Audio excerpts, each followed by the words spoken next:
The first step in structuring your returns department is to identify the specific job duties assigned to the employee and document the standard operating procedures for each process. Next, create a visual method telling the employee in what order to complete the tasks. This also serves as a visual to the supervisor, showing which step the employee is currently working on and if they need support at that time. The visual should include steps or times when the employee is away from their work area or gone for the day. The first major step of the returns workday is to check return material. There are two locations to check. The first is the return material cart that is brought to the returns department each morning and contains material returned at the counter. The second is the RMA crate that is located in the returns work area and contains material that was brought or transferred directly to the returns department. The checking instructions are attached to the checking cart and include a visual showing the information that needs to be reviewed on the RMA and the order in which to check it. For each return, the RMA information is first reviewed using the visual attached to the cart.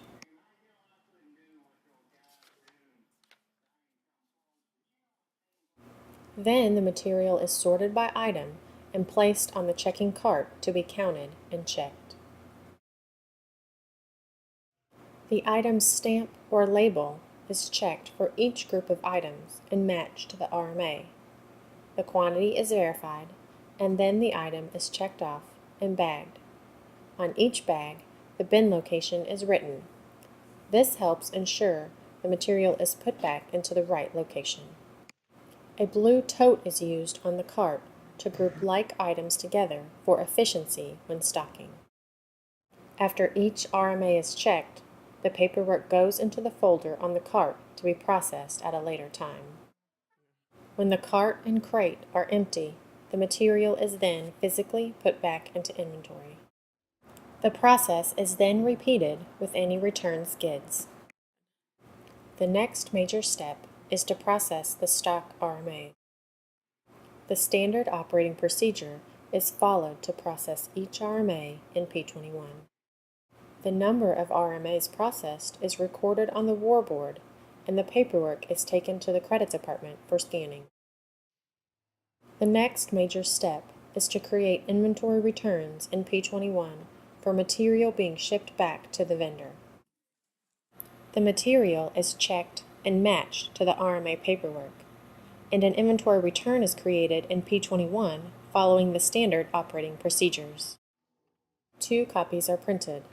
One goes with the RMA paperwork, and one goes with the material. The material is shelved alphabetically, and the RMA paperwork is filed in front of the folder in the appropriate tray. The next major step is to match RGAs received from the vendor with the inventory return paperwork and ship the material. Throughout the day, as RGAs are received from the vendor, they are placed in the folder on the cart marked RGAs to be shipped. During this step, using the RGA paperwork removed from the cart, the inventory return paperwork and material are located from the alphabetized shelves and matched to the RGA. The material is then taken from the shelf to be processed and shipped. Following the SOP, the inventory return is processed as shipped in P21. 2 copies of the packing list are printed. One goes with the material, and one goes with the inventory return paperwork to be scanned.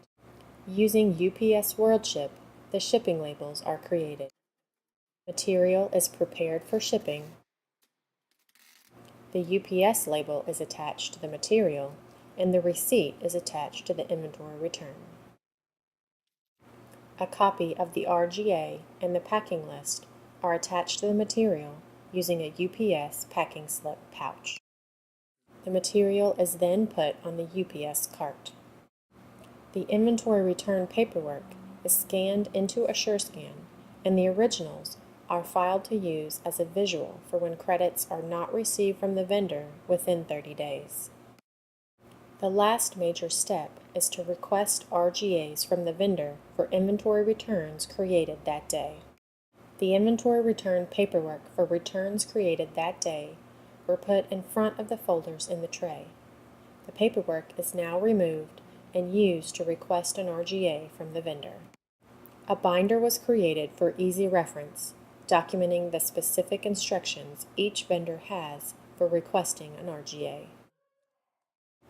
After the RGA is requested, a contact sheet is completed showing the details of the request. It is attached to the inventory return paperwork and used each time a follow-up contact is made. The paperwork is then filed back in the tray, but inside the folder this time. This serves as a visual that all RGA requests for that day have been made. Weekly, the Returns Department follows up on previously requested RGAs that have not yet been received and credits that have not yet been issued.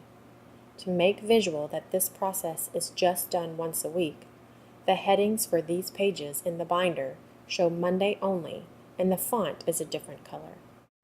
Throughout the day, as the supervisor walks by, the visual cues from the work being done tells him if the employee is on track for the day or needs support to get back to and remain on standard.